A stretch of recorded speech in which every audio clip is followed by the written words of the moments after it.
the ability to get to the 220 an hour is a little bit of a road. It's 3 years now. But that's an investment.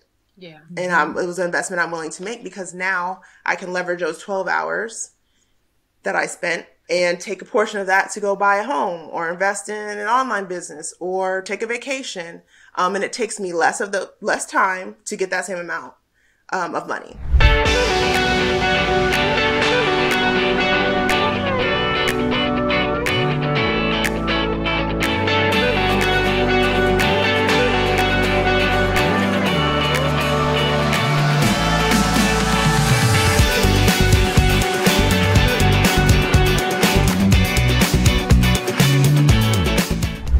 Welcome everyone to the Nurse Boss Shift. I am excited because we have a special guest, but first let's do our introductions. It is me, Dr. Kiiyonna Jones Extraordinaire, and your girl. And I'm Christal Parker. Christal Parker, and we have a very, very, very special guest that we are bringing into the Nurse Boss Shift to talk to us about her shift and her journey and like all the things that she has done and all the people that she has helped. And you guys know we absolutely love nurses who reach back and bring other nurses with them. So Miss Aisha Allen, welcome. Yay! We don't have the clappers yet. Welcome, Miss Aisha. CRNA, can you just really quickly give, if you were to give a little elevator pitch about yourself and tell our audience who you are and what you got going on? Yeah, I can do that. So I'm gonna get like you. My name's Dr. Aisha Allen. You know, I got my doctorate too out here. Yeah, period. So I like to, my elevator pitch, and I think that everyone in business who is in business needs one. By trade, I'm a nurse anesthetist or nurse anesthesiologist.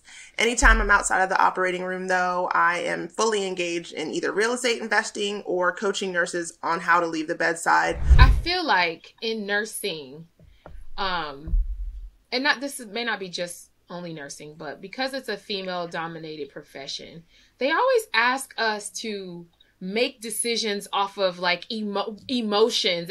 And although we cry with our patients, we go through it, but like the audacity to say, don't do it for money. Like it's almost saying just barely. And this is why nursing is in the state that it's in. COVID opened up the eyes for every industry, first of all, but for nursing really, because it's like, wait a minute. You really are telling us to shut up and take it and give everything you have, so much so that you're empty when you go home to your family, and then here, take these crumbs. California nurses make this much. Florida nurses make that much. It's like, but they're given the same of themselves. It's crazy. It cannot be held to the same standard, and it is okay to do it for money, because what else do you have as an incentive? You've given everything. And you can't complain about it. Right. Don't post about it on social media. Sorry. Anyways, it's like the virtue signaling. I never subscribe to that crap. Like, yeah, I'm helping this patient in their hardest times, and I'm gonna get paid for it. Right. Period. I left my family to come here because really, ultimately, my reason for all of this. The reason I searched for a $100,000 job in the beginning was because I wanted to control my time. I saw my mom working her ass off, driving 2 hours to DC because it made the most money. So again, that's where I came from. I watched my mom got to the money and she drove and commuted. Yeah. I was like, I don't want to do that. I watch people work multiple jobs. I definitely don't want to do that. And so I'm not going, that was my driver. Like, I want to control my time. I want to control where and how and what and how much. And this has allowed me to do that. Yeah. I love that. And the buying of the time is really essentially what we're doing. And what you have shown, and what I think the biggest takeaway from nurses who are watching this that they need to really pay attention to, it doesn't matter whether you're making the CRNA money or you going, people, the first thing they want to do is go back to school because they feel like it's going to get them there, and it still may not. So that's why it's so important, because if I always get those questions, should I go back to NP school? Okay, what's your reason? I'm not going to just tell you to go to NP school. If you're saying, I hate having a lot of patients, I overwork, I miss my kids, I'm going to tell you, babe, you need to invest in something that's going to bring in some money and not go into further debt, because if you're going to work at a clinic, you're about to get 30, 40 patients a day. And please, y'all, if you're listening, go shadow what you're trying to do. Like Dr. Jones did. She shadowed. Yeah. Like you must figure out and go to someone that is doing what you want to do. And that's the real answer for all things in life, really. Don't go to an aesthetics NP if that's not what you want to do, to go see what your life is going to be as an NP, because yours is not going to look like that. And I won't talk about NPs because I'm not an NP, so I'll leave it to your next NP guest. But as a CRNA, I never met a CRNA that didn't like their job. Is that because they're paid well? Probably a big portion of it, because I'm sitting, like you said, which that's not all our job is. It looks like it. It looks like it. But we get paid for the most challenging times and to be able to fix it. So what we are paid matches what our knowledge. Because when we're sitting, it looks like we're sitting not doing anything, but we're listening to the heart rate. We're listening to the surgeon go, oh, she's bleeding. And we are looking to see if our patient's breathing well and on the vent. And it does look boring. And I like it boring. Yeah, for real. And it's now, but you're right though. Like, give me all the boring jobs. No, but you're right though. If you're a person that wants to be all up in the thing, that's boring. It could be boring. And what I know is that you guys get, your pay is commensurate of those, maybe once a day, once a week moments where all shit goes like it goes to Hades. Like I understand that. So that's really where, because the knowledge has to be there, the skill, the action, the ability to think on your toes, like you have to switch from looking at that book to and I get it. Because right now, and I don't want people to scare people, but CRNA is the money is flashy, but when your patient can't breathe and they're blue and they're gray, none of that matters if you can't calm down, take a breath, and figure out that you need to push albuterol and more propofol and whatever, and tell the surgeon to move and everyone else to be quiet and step out the room. Or you got a mom on the table and their husband's right next to you and you got to intubate the mom because it's an emergency section. Like, none of that matters if you can't do your job, because then you'll find yourself out of a job. Knock on wood. Yes. Okay. But so anyways. for the business side of this, so now you have your multiple businesses, you have taken and leveraged, and you continue to work as a CRNA, which is amazing. So you have that, and now you have a little more wiggle room. What does life look like for you now? Yeah, good question. So life looks like I'm not working till 2023 in a hospital. So I got back in October and I haven't set foot into a hospital. What? Yes, because I wanted a break. Yeah. The military is rough, and I like to say that cortisol is not cute. And I was stressed. So I took some time, and I have been able to do that because of the rental income that I have, the Airbnb income that I have, the fact that I don't pay those mortgages. I have a coaching business that I use to coach on the side and help nurses to lead the bedside as well. Yes. And I have an online blue light glasses company called UV. I'm going to send y'all some. Because I was looking like my ring light is all, I was thinking, what kind of light does she have? Because she don't have this ring on her. Okay. Well, I also don't have my ring. Yeah. So these are blue light glasses for healthcare. Shop Uvia, shopuvia.com. UVEA. Okay. So I started that while I was in CRNA school. So when I tell you I have a strong, like, I don't care what you say, I can do it anyway, bone in my body, like, I will do it. Oh, you can't start that business while you're in CRNA school. You shouldn't buy that house while you're in CRNA school. You don't know me, baby. Right. I can do anything. So life looks like that. So are you, okay, so I know you mentioned that you have a $1,400 a week assignment that you're doing, which for nurses, that sounds amazing. But I know for y'all level, it's not maybe the best. But people looked at me crazy when I told them that.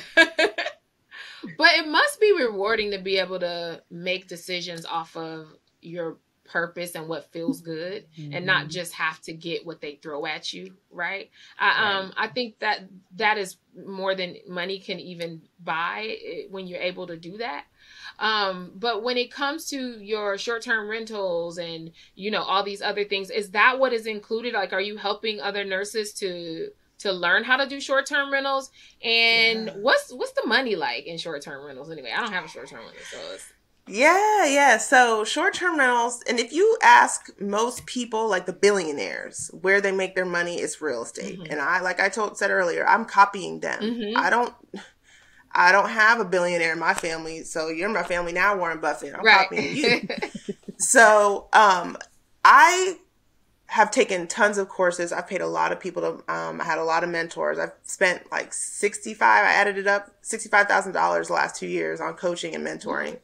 And I have now taken the best parts of what I've learned, my experiences, and have put them into either courses or private mentoring or group mentoring. So I put together a nurse Airbnb course, and I literally coach you through starting an Airbnb or short-term rental using Airbnb, Lodgify, Furnish Finder. I got way more resources in there because it doesn't just have to be Airbnb.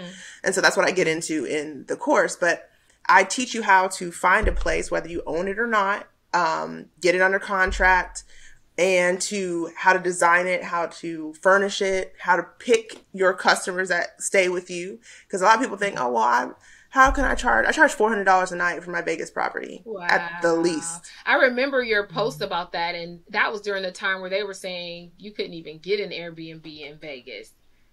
Because I looked at that when they were building the stadium at the beginning, and they was like, they were hurrying up trying to crack down on people, but you were still able to get right. And so, talk about strategy. I had 6 places I could choose with the Air Force, and Vegas was one of them. And I was like, well, what's the real estate looking like in all these places? And Vegas was the best one. I looked at the city plans. They had the stadium going in, and I was like, oh yeah, for sure. And so I teach you how to make a legal Airbnb because you have to look at the laws. My Airbnb in Las Vegas is legal, everyone. You need a short-term rental license. It's a business license for that one. And they make you jump through hoops because it's the hotels out there. The hotel industry is dominating. But when people are like, oh, it's dead, Airbnb's dead, and da-da-da, I'm like, you don't have one.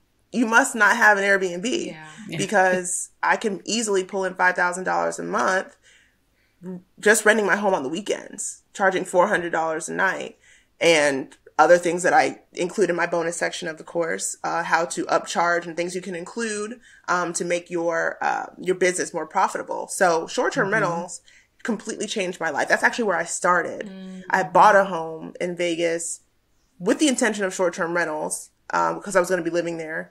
And when I made my first $5,000 and covered my mortgage and had that left, I was like, oh, this is it. Yeah. And so that's when it really clicked for me with real estate, because people need a place to lay their heads. Yeah. People need a place to sleep. Yeah. And if I'm there, someone else is going to have to be there. And the nursing I heard in Las Vegas is trash. And so renting out to nurses is also really helpful in Las Vegas too. Yeah. Because I have pivot points. And I teach you that in my short-term rental class too.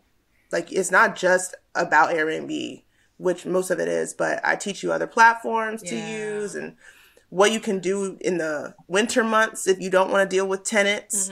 And because I structure everything, calendar, winter months, I'm not touching it. I don't deal with a bunch of people. So I put a longer midterm person over the holidays.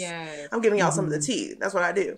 And then when the new year comes up, I'm back to short-term rentals. So needless to say, that's just you recommend Airbnb still. You still, when people say you recommend that for nurses. I recommend Airbnb as long as you have a plan and you have a strategy to make a certain amount of money a night. Because people don't plan well. They say, oh, I'm going to do Airbnb. And they say, I'm going to make this amount of money. And you did not do your research. You didn't research why people are coming into this city. You didn't look up the laws that say you actually can't operate your Airbnb like that. You can't operate it from here or and so they get into a spot and they're like, oh, damn, I can't. And so they bought a house that they can't utilize. They don't know how to run real estate rentals, period. And they're in trouble.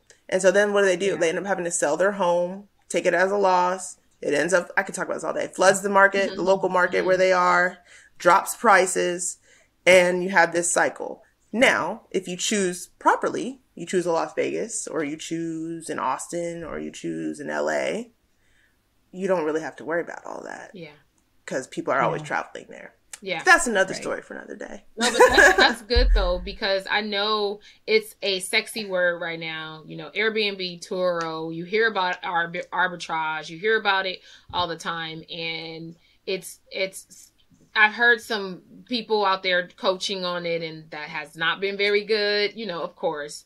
And it bugs me. Right, because this is what you do. So it's like, it can affect your business too, because people will think we all are all the same. Yeah. I feel the same way in my space too. But it's good to know it's still something that is viable and that nurses can get into, especially if they don't want to necessarily get into aesthetics or, you know, something like that. Then they can get into real estate. And aside from short-term rentals, real estate really is the crux of it all. Owning land, owning a piece of property that can increase in value. And you can hear this all over the internet. Nothing that I'm saying right now is new. But when you buy something and you can leverage it to generate income, it's now an asset. Right. Your homes that you probably bought or live in, if you have one, if you refinance that or get a HELOC and can take money out of it and then go buy another apartment building or a fourplex or a duplex, you have now turned your home into an asset. That's really what it is about for me. Yeah. And again, if you ask most people who are millionaires what they do, or if they have any real estate as part of their strategy, a lot of them will say yes. So that's what I'm mostly spending my time doing in 2023. In my network, the Ditch to Bedside network, I'm coaching nurses to go from not understanding real estate at all, putting a team together to help them find a real estate where they are, fixing their credit score, finding homes, being able to renovate it, or finding a team to renovate, or investing from your phone, not having to buy a home. I love that. Investing in a real estate investment trusts. I'm just flooding my network with all of this knowledge so that people can pick and choose, you know, what they want. And so that's my main, my goal for 2023 is to just get people into real estate who are interested in it. I love it. I love it. That's amazing. Oh, that's so good. Well, thank you so much, Dr. Allen, for joining us today and for giving us all the tea. You guys, as we say always, it is time to make the shift. We are hoping that all of our guests, they are adding value to you. You're bringing other people in so that they can get some of this value. But more importantly, that you're making decisions that prioritize your mental, physical, and emotional health. It's your girl, Dr. Kiiyonna Jones. Bye, and it's Christal. It's Christal. All right, you guys. See you soon. Bye. Bye.